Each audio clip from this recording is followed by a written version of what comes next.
하나님 말씀 함께 보겠습니다. 마태복음 5장 21절에서 26절 말씀 함께 보시겠습니다. 신약성경 마태복음 5장 21절에서 26절까지 한 절씩 교독하겠습니다. 옛사람에게 말한 바 살인하지 말라. 누구든지 살인하면 심판을 받게 되리라 하였다는 것을 너희가 들었으나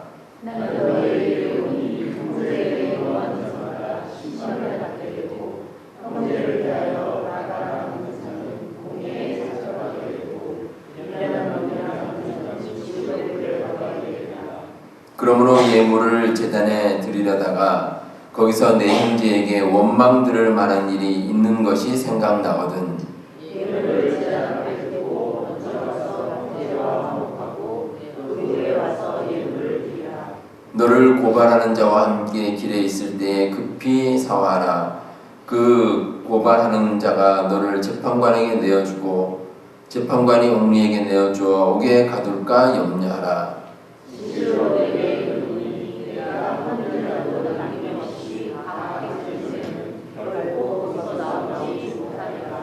아멘. 성경에 나오는 이 바리새인들을 비롯한 이 유대인들이 삶의 기준으로 삼고 있는 것이 있습니다. 율법입니다. 율법은 구약 시대는 물론이고 예수님께서 사시던 당시에도 유대인들의 삶을 지배하는 삶의 원리였습니다. 그래서 율법에 따라가야 된다라고 강조하면서 율법을 철저히 지키고자 했습니다. 그런데 이 율법에 대해서 율법학자들은 율법의 조항을 한 613가지 정도로 나누어서 이야기를 했습니다. 그래서 그 중에서 248가지는 무엇 하라, 이렇게 긍정적인 명령이고 또 365가지는 무엇 하지 말라, 부정적인 명령을 담은 내용입니다. 자, 이 중에서 248가지가 의미하는 바는 율법학자들에 따르면 사람의 그 뼈마디 숫자라고 합니다. 정확한지 모르겠습니다. 근데 이 유대인들이 주장하는 것은 사람에게 그 정도의 뼈마디가 있는데 그래서 그건 이제 뭐뭐 하라라는 숫자이고 365가지. 이건 뭐 잘 아시겠죠? 1년 우리가 365일인데 아마 거기에 빗대서 365가지 하지 말 것에 대해서도 이야기를 한 것 같습니다. 이 율법의 기초는 이 모세가 하나님께 받은 겁니다. 하나님께 이제 율법에 대한 말씀을 받았는데, 근데 유대인들은 그 하나님께 받은 율법에다가 자기들이 주장하는 생각들을 첨가를 합니다. 그래서 나중에는 구체적인 내용으로 여러 가지 더 많은, 훨씬 더 많은 내용을 율법이다 해서 우리가 지켜야 된다라고 강조를 했습니다. 근데 원래 율법의 기초는 하나님을 제대로 믿기 위함이었는데 나중에는 그 의미가 퇴색이 됐습니다. 그래서 인간적인 조항이 되어버리고 말았습니다. 오늘 함께 보신 말씀에도 이 말씀 앞부분에 나오는 17절부터 20절에 보시면 율법에 대한 예수님의 기본적인 의도가 기록이 되어 있습니다. 예수님께서는 율법을 폐하러 오신 것이 아니라 완성하러 오셨다. 이렇게 예수님께서 말씀을 하십니다. 자, 근데 여기에는 중요한 조건이 하나 있습니다.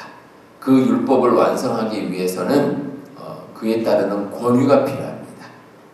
그러니까 하나님께서 율법을 만드셨기 때문에 그 율법을 완성한다는 것은 결국 예수님께서도 하나님이시다라는 의미를 가지게 됩니다.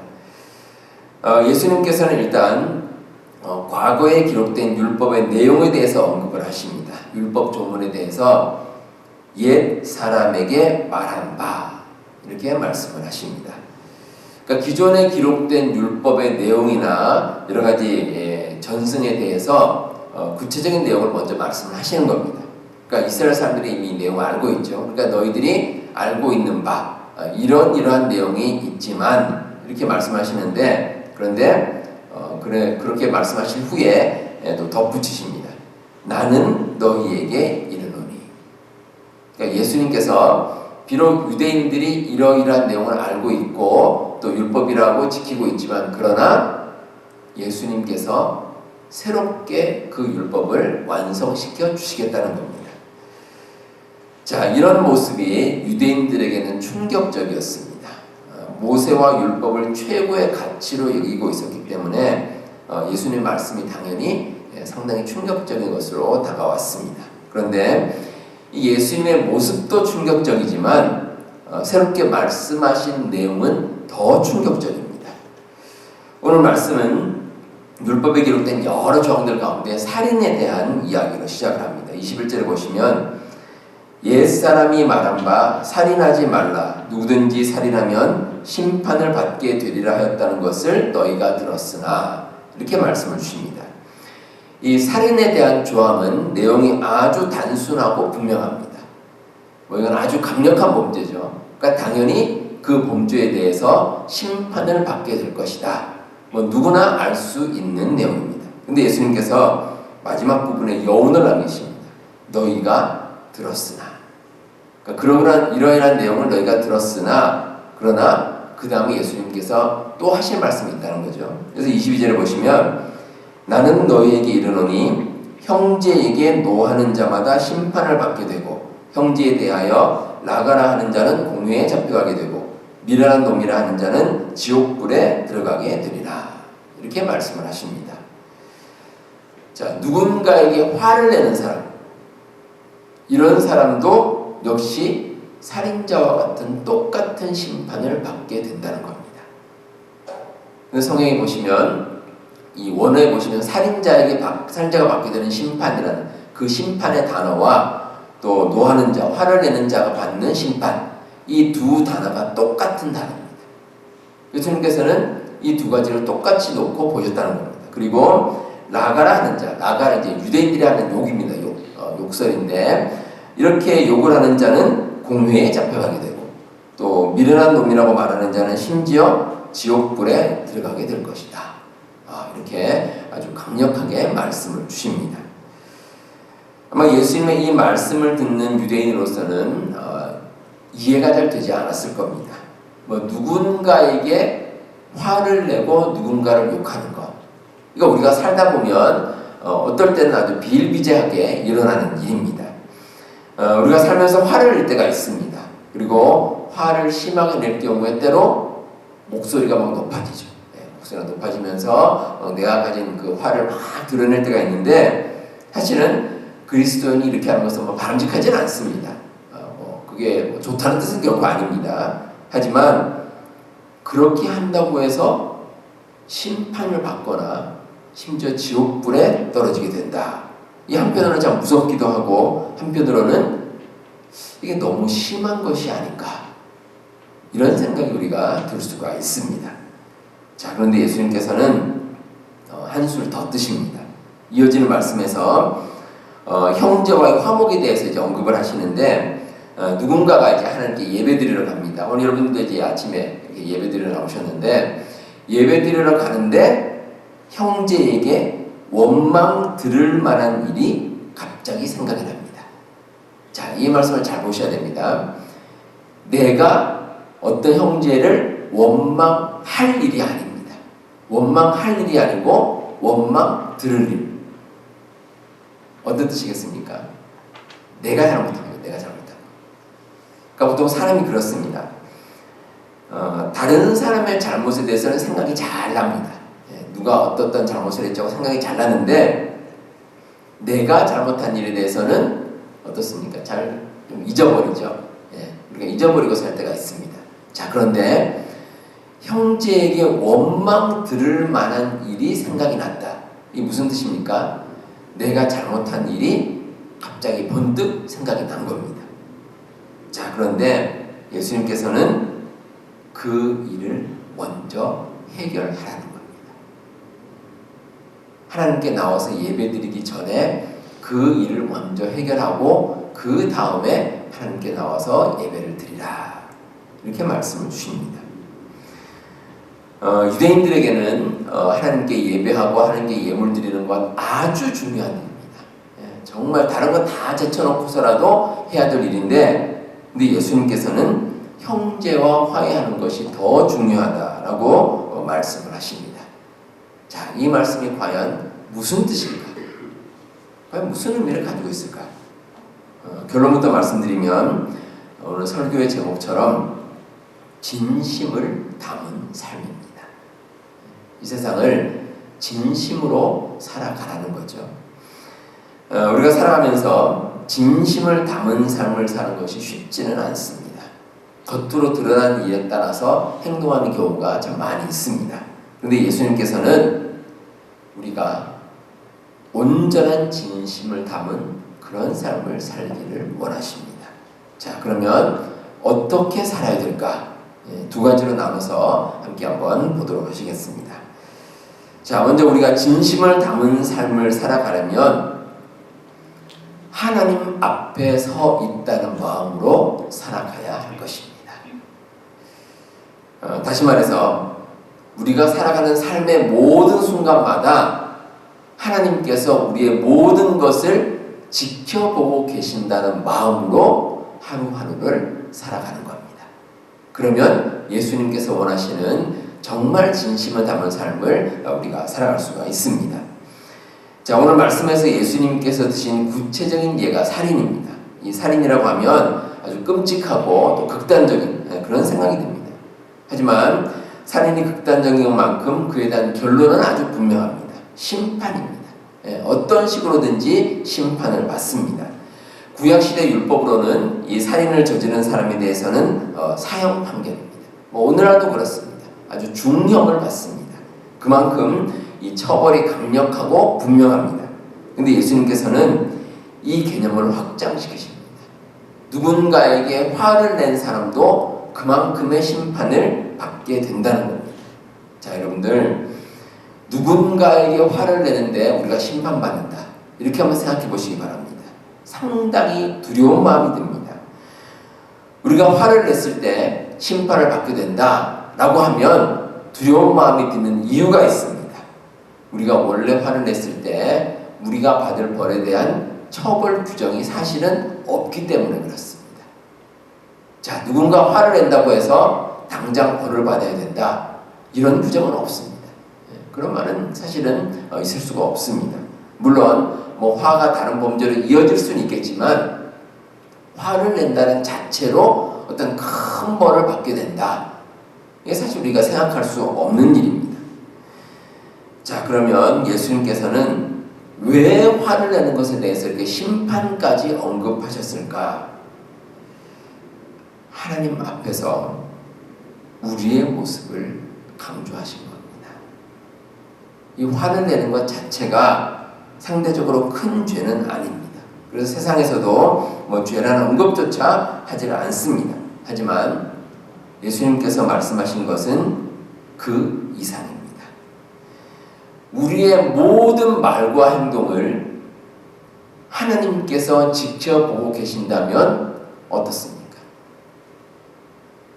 그렇다면 우리가 저지르는 잘못하는 그 모든 죄는 다 하나님 앞에서 올바르지 않다는 겁니다. 단순히 화를 내는 것도 그렇고 또 세상의 법적으로 아주 중환전이 지는 거 다 똑같습니다. 어떤 것인지 똑같은 죄입니다. 하나님 앞에서는. 그래서 우리가 예수님께서 주신 말씀의 핵심은 우리가 정말 진심을 담은 삶을 살아가려면 우리가 하나님께서 보시는 그 자리에 서 있다는 마음으로 이 세상을 살아가는 겁니다. 그러면 우리가 정말 온전한 삶을 살아갈 수가 있습니다. 우리 여러분들, 우리가 살아가는 가운데 말을 여러 사람에게 많이 하게 되는데, 그런데 가장 정죄된, 가장 깨끗한 언어를 쓸 때가 언제인지 아십니까? 가장 순수한 말, 가장 정죄된 말, 기도할 때입니다. 기도할 때. 오늘도 우리 예배 가운데 우리 대표 기도를 하셨지만 우리가 그 기도문, 그 외에도 여러분들 개인적으로 기도할 때는 마찬가지입니다. 여러분들 기도하는 내용들, 기도문들 한번 잘 보시기 바랍니다. 정말 정죄된 언어고 정말 순수한 언어로 하나님께 올려드립니다. 왜 그렇습니까? 하나님 앞이라고 생각하니까 그렇습니다. 하나님 앞이기 때문에.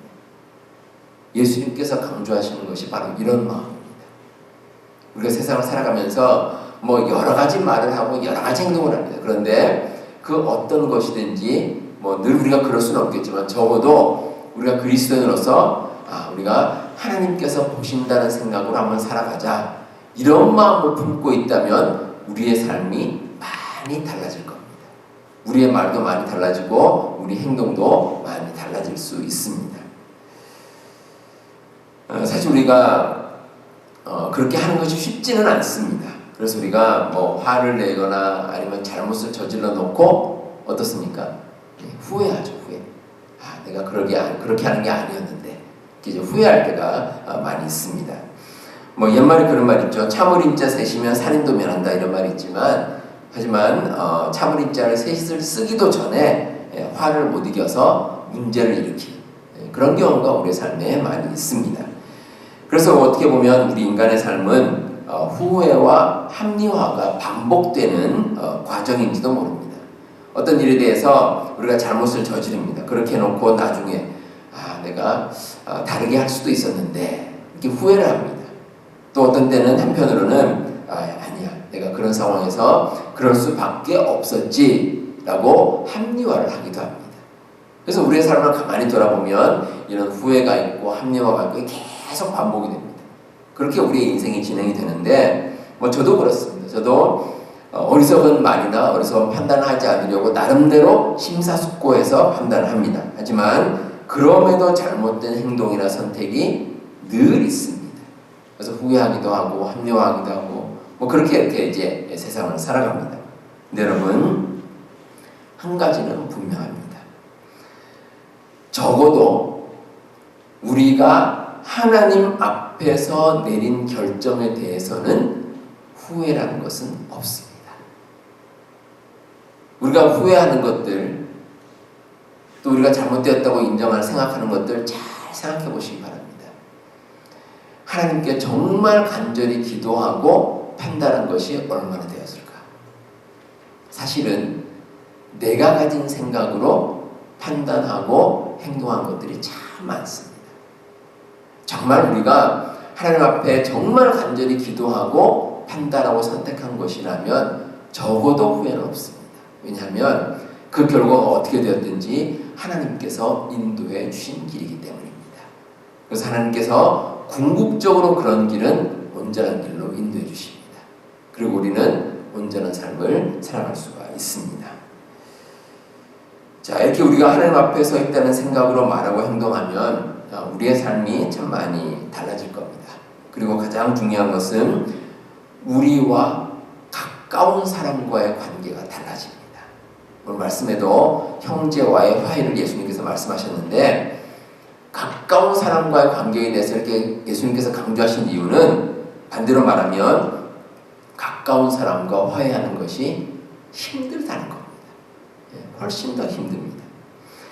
그 증거가 오늘 말씀 23절과 24절에 나옵니다. 이 예물을 드리려다가 원망 들을 만한 일이 생각나는 것. 이 주체가 바로 형제입니다.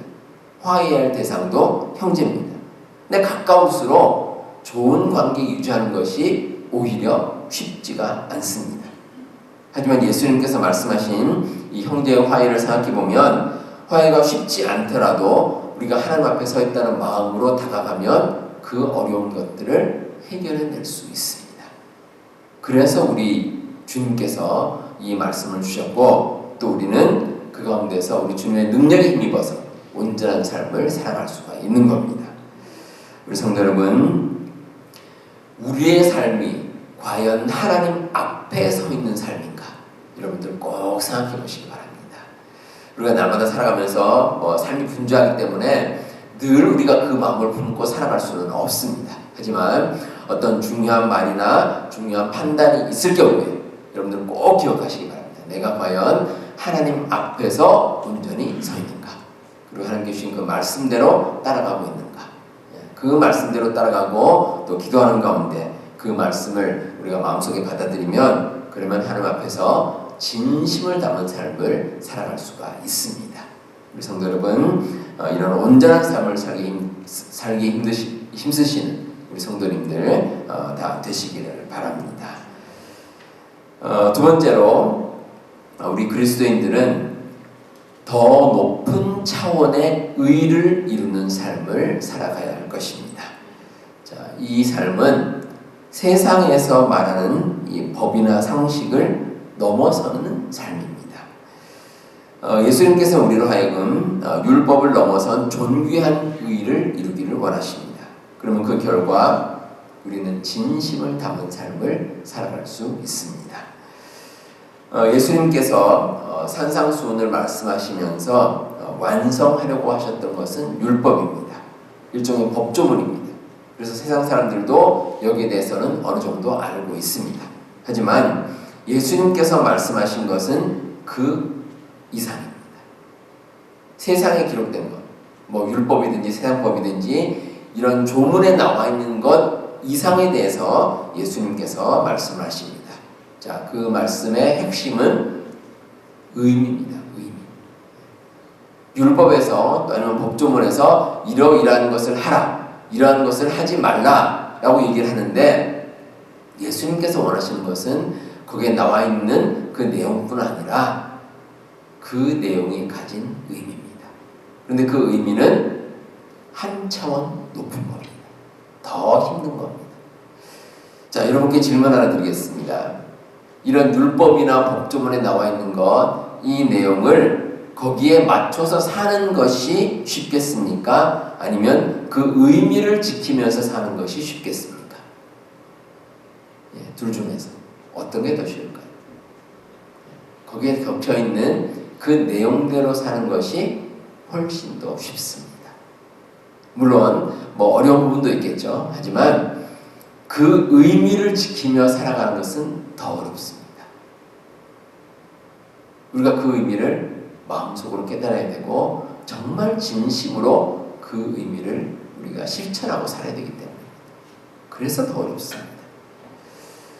우리가 눈에 보이는 어떤 형식에 집착하는 것은 일종의 타협입니다. 일정한 기준을 정해놓고 그 테두리 안에서만 살면 됩니다. 그렇죠?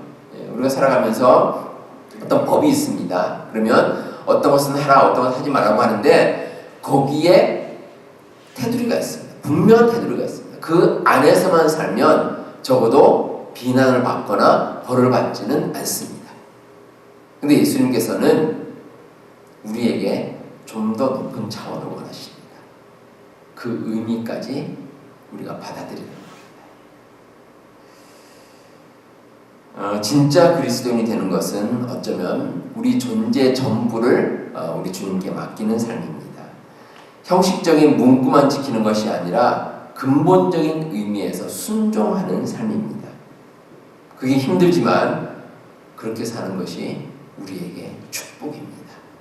왠지 아십니까? 하나님과 함께하는 삶이기 때문입니다. 우리가 그런 마음으로 살아가면 하나님께서는 우리의 삶을 응원하십니다.